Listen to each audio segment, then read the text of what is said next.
আসসালামু আলাইকুম ও রহমতুল্লাহি ওবারাকাতুহ। সব নামাজের পরে মোনাজাতের সময় আপনারা কোন দোয়াগুলো পাঠ করবেন, কিভাবে পাঠ করবেন, মোনাজাতের শুরুতে কী পাঠ করবেন, শেষে কী পাঠ করবেন, মোনাজাতের সময় কোন ভুলটি করলে মহান আল্লাহ তাআলা রব্বুল আলামিন আপনাদের মোনাজাতটাকে ফিরিয়ে দেবেন, কবুল করবেন না। এখন রমজান মাস চলছে, এই সময় যদি আমরা সঠিকভাবে আল্লাহর কাছে চাইতে পারি সঠিক নিয়ম মেনে, তাহলে আল্লাহ পাক রব্বুল আলামিন আমাদের দোয়াটি সাথে সাথেই কবুল করে নেবেন। তাই সকল মুসলমান ভাই ও বোনেদের কাছে রিকোয়েস্ট করে বলবো, এই ভিডিওটি শেষ পর্যন্ত দেখবেন। যে সকল ভাই এবং বোনেরা এই চ্যানেল নতুন আছেন অবশ্যই চ্যানেলটিকে সাবস্ক্রাইব করবেন, লাইক কমেন্ট শেয়ার করতে ভুলবেন না। কারণ আজকে আমি যে বিষয় নিয়ে আলোচনা করব সেটা হলো মূল আলোচনা হবে আজকে মোনাজাত নিয়ে। মোনাজাতের শুরুতে কী পাঠ করতে হয়, শেষে কী পাঠ করতে হয়, মোনাজাতের সময় কোন দোয়াগুলো পাঠ করতে হয়, মোনাজাতের সময় কোন ভুলগুলো করলে মহান আল্লাহ তাআলা রব্বুল আলামিন আমাদের দোয়াটাকে সাথে সাথেই ফিরিয়ে দেন, কবুল করেন না। এই রমজান মাসের সময় যদি আমরা সঠিকভাবে আল্লাহ তাআলা রব্বুল আলামিনের কাছে মোনাজাত করতে পারি, তাহলে আল্লাহ রব্বুল আলামিন আমাদের মোনাজাতটাকে কবুল করবেন, ফিরিয়ে দেবেন না। তাই জন্য আপনাদের কাছে আমি রিকোয়েস্ট করব, আজকের এই ভিডিওটা কেউ স্কিপ করে যাবেন না, ভিডিওটা শেষ পর্যন্ত দেখবেন। যে সকল ভাই এবং বোনেরা এই চ্যানেল নতুন আছেন অবশ্যই চ্যানেলটিকে সাবস্ক্রাইব করবেন। এখন আমাদের চ্যানেলে সাবস্ক্রাইব 27K। এই রমজান মাসের মধ্যে 30,000 ইনশাআল্লাহ যেন হয়, আপনারা একটু সাপোর্ট করুন। সকলে চ্যানেলটাকে সাবস্ক্রাইব করবেন এবং চ্যানেলটাকে অবশ্যই সাবস্ক্রাইব করবেন এবং ভিডিওটাকে অবশ্যই লাইক করবেন এবং ভিডিওটা বেশি বেশি শেয়ার করবেন, কারণ এটি অনেক গুরুত্বপূর্ণ ভিডিও হতে চলেছে।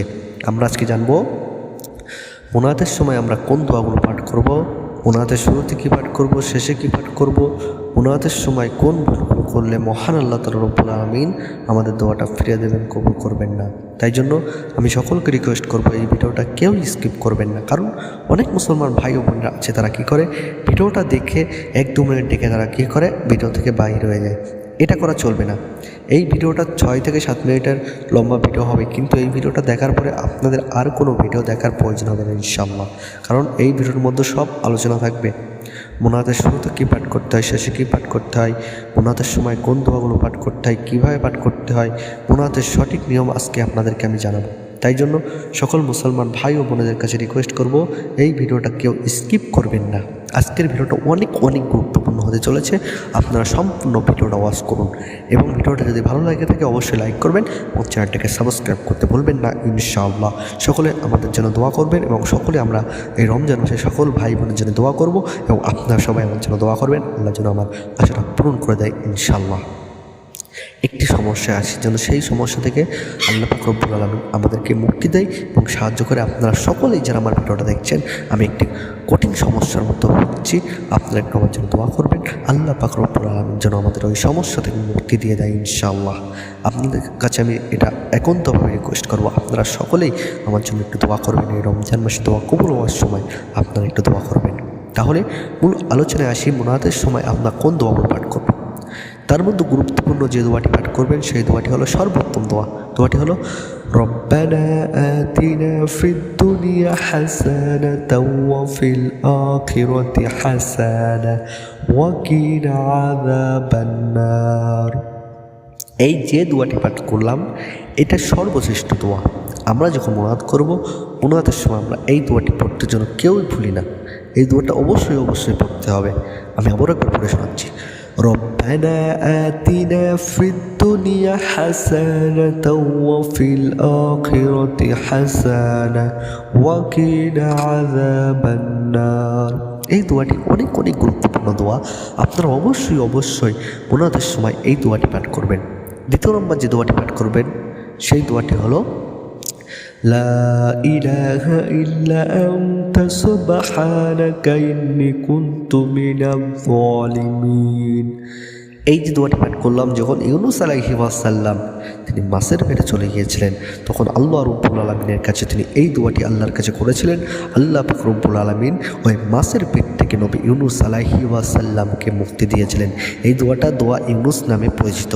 দোয়াটি আমি আবার পাঠ করছি, লা ইলাহা ইল্লা আনতা সুবহানাকা ইন্নী কুনতু মিনাজ জালিমিন। এই দোয়াটা আপনারা যখন বাড়ি থেকে কোথাও যাবেন, গাড়িতে যখন আপনারা সফর করবেন, যখন গাড়ি চালাবেন, তখন এই দোয়াটা অবশ্যই পড়বেন। সকল বিপদ আপদ থেকে আল্লাহ পাক রব্বুল আলামিন আপনাদের মুক্তি দিয়ে দেবেন ইনশাআল্লাহ। দ্বিতীয় নম্বর যে দোয়াটি, এটা খুবই গুরুত্বপূর্ণ দোয়া। একবার করে প্রতি দোয়ার সময় একবার করে ইস্তিগফার দোয়া পাঠ করবেন। দোয়াটি হলো আস্তাগফিরুল্লাহাল্লাযী লা ইলাহা ইল্লা হুয়াল হাইয়ুল কাইয়্যুম ওয়া আতুবু ইলাইহি। এই দোয়াটা অবশ্যই প্রতি নামাজের পরে যখনই মুনাজাত করবেন একবার করে এই ইস্তিগফার দোয়াটি পাঠ করবেন। চতুর্থ নম্বর যে দোয়াটি পাঠ করবেন সেই দোয়াটি হলো লা হাওলা ওয়ালা কুওয়াতা ইল্লা বিল্লাহিল আলিয়্যিল আযীম। এই দোয়াটি আপনারা পাঠ করবেন। এই দোয়াগুলোই পাঠ করলে ইনশাআল্লাহ চলবে। তারপরে আপনারা বাংলায় দোয়া করবেন, যা চাওয়ার দরকার আপনি আল্লাহর কাছে চাইবেন। তাহলে দোয়াটা গেল কীভাবে দোয়া করতে হবে। এবার আলোচনা করব দোয়াটা আমরা কীভাবে শুরু করব। যখন আমরা দোয়াটা শুরু করব, সর্বপ্রথম আপনাদের অজু করতে হবে। অজু করাটা সবচেয়ে ভালো। অজু না করে মুনাজাত করতে পারবেন, কিন্তু আপনি পাক পবিত্র হয়ে মুনাজাত করবেন, সেটারও আল্লাহর কাছে গ্রহণযোগ্য হয়। তাহলে আপনি প্রথমে অজু করে নেবেন, একটি পবিত্র স্থানে বসবেন নামাজের পাটি বিছিয়ে, তারপরে কিবলামুখী হইয়া কয়েকবার আস্তাগফিরুল্লাহ পাঠ করবেন, কয়েকবার দরুদ শরীফ পাঠ করবেন। তারপরে আপনি যখন হাত তুলে মুনাজাত করবেন, সর্বপ্রথম একবার হাত তুলে যখন মুনাজাত করবেন তখন একবার বলবেন আলহামদুলিল্লাহি রাব্বিল আলামিন। প্রথমে একবার আল্লাহর শুকরিয়া আদায় করে নেবেন। তারপরে একবার দরুদ শরীফ পাঠ করতে হবে। দরুদ শরীফ দরুদ ইব্রাহিম পড়তে পারেন অথবা সাল্লাল্লাহু আলাইহি ওয়াসাল্লাম পড়তে পারেন। তারপরে আপনি আরবিতে যে দোয়াগুলো বললাম ওগুলো পাঠ করবেন।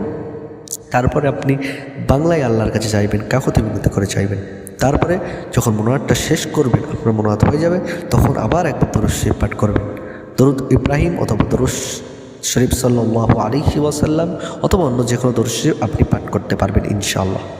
তাহলে মুনাজাতের সঠিক নিয়মটা আপনাদেরকে আমি জানিয়ে দিলাম, কীভাবে মুনাজাত করতে হবে, সর্বপ্রথম কী করতে হবে আপনাদেরকে অবশ্যই জানিয়ে দিলাম। আপনারা যদি বুঝতে না পারেন অবশ্যই কমেন্টে জানাবেন।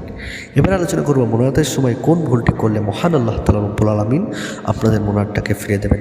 নবী করিম সাল্লাল্লাহু আলাইহি ওয়াসাল্লাম তিনি হাদিস শরীফে জানিয়েছেন, ওই ব্যক্তির মুনাজাত আল্লাহ পাক রব্বুল আলামিন গ্রহণ করেন না, কবুল করেন না। কোন ব্যক্তি? যে ব্যক্তি মুনাজাতের সময় তাড়াহুড়ো করে আল্লাহর কাছে মুনাজাত করে দোয়া করে। তাড়াহুড়ো করে অনেকে আছে দেখবেন মুনাজাত হাত তুলে এত দ্রুত মুনাজাত করে, তাদের দোয়াটা আল্লাহর কাছে গ্রহণযোগ্য হয় না। এটা হাদিস শরীফে উল্লেখ হয়েছে। নবী করিম সাল্লাল্লাহু আলাইহি ওয়াসাল্লাম তিনি বলেছেন, তাড়াহুড়ো করে মুনাজাত করা যাবে না। ধীরে স্থিরভাবে, যত ধীরে স্থিরভাবে আপনি কাকুতি মিনতি করে আল্লাহর কাছে চাইতে পারেন। মনে বিশ্বাস রাখতে হবে যে আমার দোয়াটা ইনশাআল্লাহ আল্লাহ পাক রব্বুল আলামিন কবুল করবেন। আপনার দোয়া যদি একবার, দুবার, তিনবার, 100 বারও যদি আপনার দোয়া কবুল না হয়, আপনি নিরাশ হবেন না, আশা হারাবেন না। আল্লাহর কাছে দোয়া করতেই থাকবেন। আল্লাহ যখন খুশি হয়ে যাবে, আল্লাহ তো খুশি আছেন, কিন্তু আল্লাহ অনেক সময় বান্দা বান্দির পরীক্ষা করে। তাই জন্য আপনারা আশা হারাবেন না। ইনশাআল্লাহ আপনারা মনে বিশ্বাস রাখবেন যে আমার দোয়া একদিন না একদিন কবুল হবে ইনশাআল্লাহ। কারোর দোয়া দ্রুত কবুল হয়, কারোর দোয়া একটু দেরিতে দোয়া কবুল হয়, আর কারোর দোয়া যদি সেই দোয়াটা কবুল না হয়, সেটা আখিরাতে ইনশাআল্লাহ আল্লাহ পাক রব্বুল আলামিন ওই দোয়ার ওসিলা করে ভালো কিছু আপনাকে দান করবেন। আশা করি বুঝতে পেরেছেন। ভিডিওটা শেষ করছি। আসসালামু আলাইকুম।